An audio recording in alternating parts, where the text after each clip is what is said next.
United Nation Organisation class 5 chapter 14।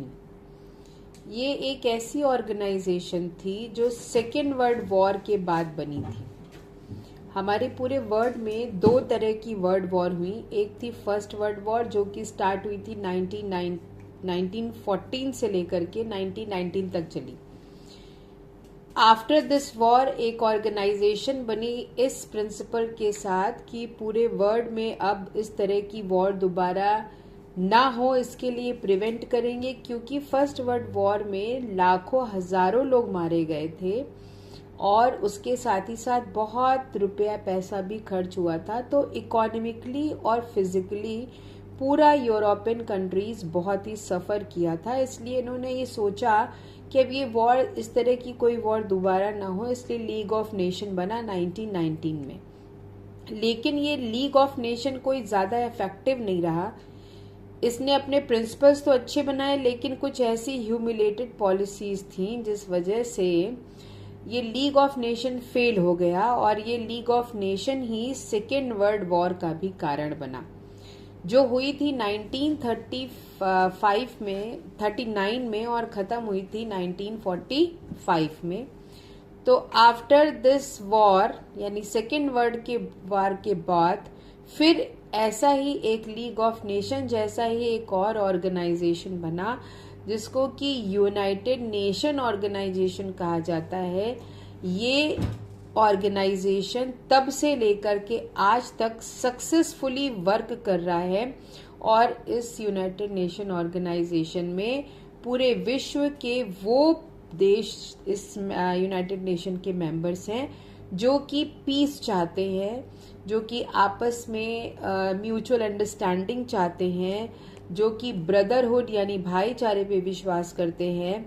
वो सारी countries इस यूनाइटेड नेशन के मेंबर्स हैं और यूनाइटेड नेशन का भी यही कहना है कि जो लोग या जो कंट्रीज लड़ाई झगड़ा नहीं चाहते, शांति से मामले को निपटाने में विश्वास करते हैं, वही इस यूनाइटेड नेशन ऑर्गेनाइजेशन के मेंबर बन सकते हैं। ठीक है, आज क्या है, today all countries are connected to one another in the different ways. हम सभी पूरे विश्व एक दूसरे से जुड़ा हुआ है किसी न किसी रीजन से। Thus we live in the global world, तब जाकर के एक ग्लोबल वर्ल्ड बना और इस वर्ल्ड में ईच कंट्री एक दूसरे पर डिपेंड है फॉर द वेरियस थिंग। कोई कंट्री किसी दूसरी कंट्री पे फूड के लिए डिपेंड है, कोई रॉ मटेरियल के लिए डिपेंड है, कोई इंडस्ट्रीज के लिए डिपेंड है, कोई नई नई टेक्नोलॉजीज के लिए डिपेंड है। तो कह सकते हैं कि कोई भी कंट्री इस वर्ल्ड की ऐसी नहीं है जो खाली सिंगल जो है वो सरवाइव कर सके। अगर वहाँ पे टेक्नोलॉजी डेवलपमेंट है तो किसी और चीज़ की कमी ज़रूर होगी, तो इसके लिए वो दूसरी कंट्री पे डिपेंड होगा। अगर कहीं पे फूड प्रॉपर मात्रा में है, टेक्नोलॉजी नहीं है, तो वो टेक्नोलॉजी के लिए किसी दूसरी कंट्री पे डिपेंड करेगा। तो कहने का मतलब कि पूरा विश्व एक दूसरे के साथ मिलजुल कर ही आगे बढ़ सकता है और बढ़ रहा है। ठीक है, फिर देखिए the world war, the destruction caused by the first and the second world war in the first half of the 20th century made the leaders of the world realize that a global organization was needed to deal with the problematic issues of the world and settle that peacefully।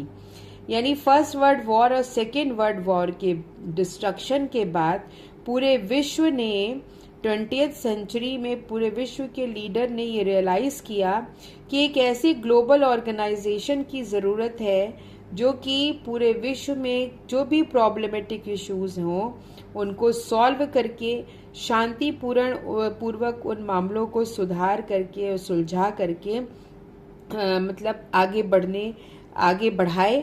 A global platform was also required to address common issues, ठीक है, that concern people across the world.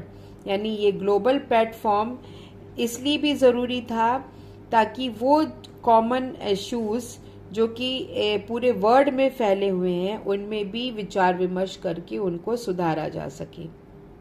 और United Nation is a global organisation which has 193 nation at its members.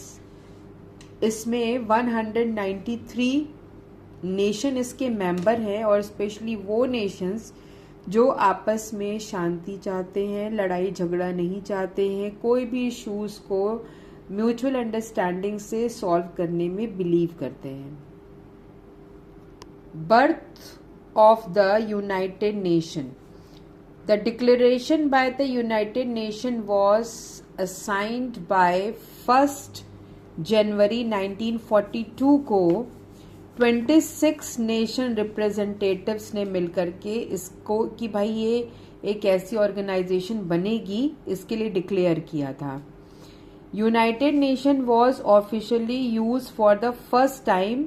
अपने declaration के बाद ये सबसे पहले use हुई 26 जून 1945 को, जहां पर यूनाइटेड नेशन चार्टर साइन किया गया by 50 countries in San Francisco.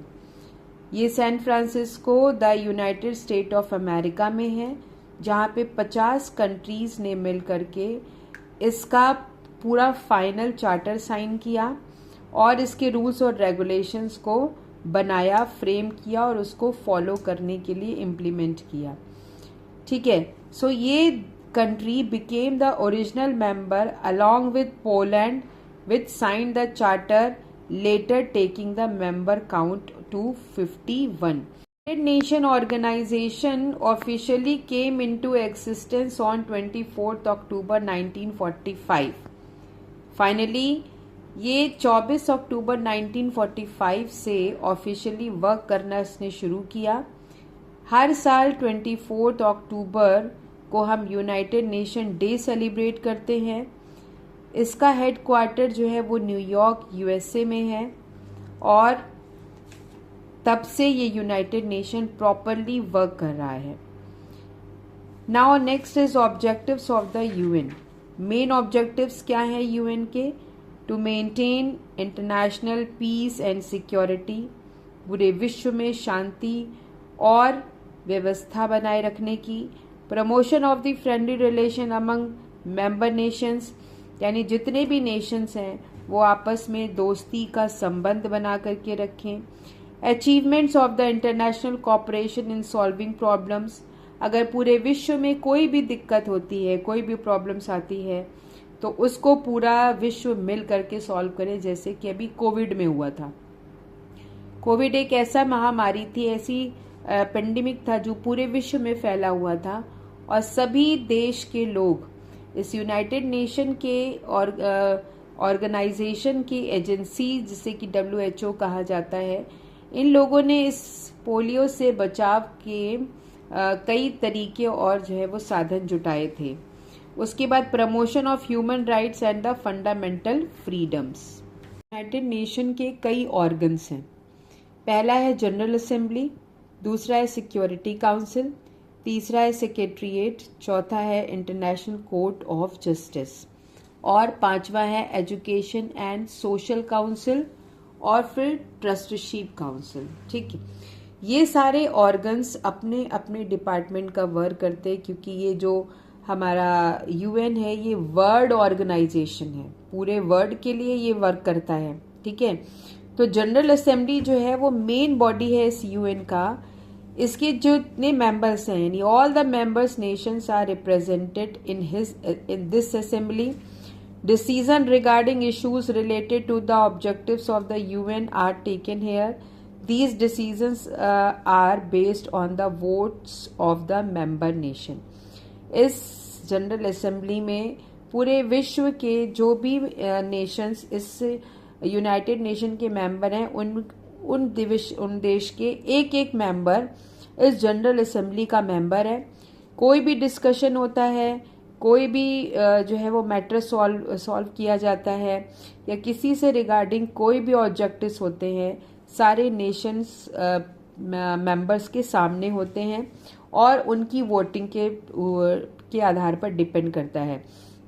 जितने नेशंस हैं उसमें कौन किसी डिसीजन के कितने फेवर में है, उसकी वोटिंग होती है और जिसकी ज़्यादा वोटिंग होती है वही डिसीजन लिया जाता है. ठीक है. तो ऐसा नहीं है कि जितने भी मेंबर्स हैं इसके उनके मतलब मेंबर हैं, नेशन मेंबर हैं, वो उनसे कुछ अलग हट करके यूनाइटेड नेशन काम करता है। जो सबकी सहमति होगी, जो सबका जो है ओपिनियन इक्वल होगा, उसी के हिसाब से इसकी जनरल असेंबली वर्क करती है। उसके बाद है सिक्योरिटी काउंसिल। ये रिस्पॉन्सिबल है for maintaining international peace and security. ठीक है, सिक्योरिटी काउंसिल से अंदाज़ा लगाया जा सकता है कि ये जो है पूरे विश्व में शांति बनाए रखने में हेल्प करती है, जिसमें 15 मेंबर्स हैं। उन 15 मेंबर्स में 5 which are permanent. These permanent members are USA, UK, France, Russia and China. इसीलिए ये विश्व के सबसे पावरफुल नेशन कहे जाते हैं। इनको वीटो पावर है, which literally means a deny. So if any one member votes against an issue being discussed, it cannot be passed. ठीक है, 15 permanent members of the security council में 5 परमानेंट मेंबर्स हैं। ये परमानेंट मेंबर्स को veto power है। Veto power का मतलब ये है कि अगर सिक्योरिटी काउंसिल में कोई भी फैसला लिया जाता है तो उसको ये 5 पावरफुल नेशन डिनाई कर सकते हैं और उस पर दोबारा से डिस्कस हो सकता है। ठीक है, और अदर जो 10 मेंबर्स हैं वो ये काम नहीं कर सकते, मतलब उनको वीटो पावर नहीं है। Non permanent members are elected by the general assembly for a term of 2 years। यानी नॉन परमानेंट जो 10 मेंबर्स कंट्रीज हैं वो सिर्फ 2 साल के लिए मतलब जनरल असेंबली के द्वारा इलेक्ट किए जाते हैं। उसके बाद है सेक्रेटरिएट, जो कि सेक्रेटरिएट क्या करता है कि रोजमर्रा के यूएन के वर्क का लुक आफ्टर करता है। It includes tens of thousands of international UN staff members. The secretariat is headed by the Secretary General, who is appointed the General Assembly for a term of 5 years on the recommendation of the Security Council. Secretariat UN के जैसे मैंने बताया आपको कि दिन पर दिन के वर्क का लेखा जोखा रखता है। उसके बाद ये जो है क्या करता है कि इट इंक्लूड्स 10,000, मतलब इसमें 10 से 1000 मेंबर्स जो हैं वो दिन रात यूएन का स्टाफ बन करके जो है वर्क करते रहते हैं। ये सेक्रेटरिएट सेक्रेटरी जनरल के थ्रू हेडेड होता है। इसका हेड जो है सेक्रेटरी जनरल होता है, जो कि जनरल असेंबली के द्वारा चुना जाता है for the term of 5 years। और ये किसकी रिकमेंडेशन पर? सिक्योरिटी काउंसिल के रिकमेंडेशन पर। ठीक है, उसके बाद है इंटरनेशनल कोर्ट ऑफ जस्टिस, जो कि हेग में है, यानी नीदरलैंड में है। ये सबसे बड़ा कोर्ट है। हमारे जो है इंडिया का पहले स्टेट लेवल का कोर्ट हाई कोर्ट है, सेंट्रल लेवल का कोर्ट सुप्रीम कोर्ट है, और सारे देशों का कोर्ट जिसे कि इंटरनेशनल कोर्ट ऑफ जस्टिस कहते हैं। ये हेग नीदरलैंड में है। इसमें 15 जजेस हैं। ये 15 जजेस का टर्म ऑफ पीरियड 9 years होता है। ये सेटल डिस्प्यूट्स करते हैं अमंग द कंट्रीज कॉन्फ्लिक्ट्स। 2 कंट्रियों के बीच का कॉन्फ्लिक्ट, ठीक है, उसको ये डिस्प्यूट्स को सेटल करते हैं। Give advice of the international law और ह्यूमन राइट्स के सेफगार्ड के लिए वर्क करते हैं।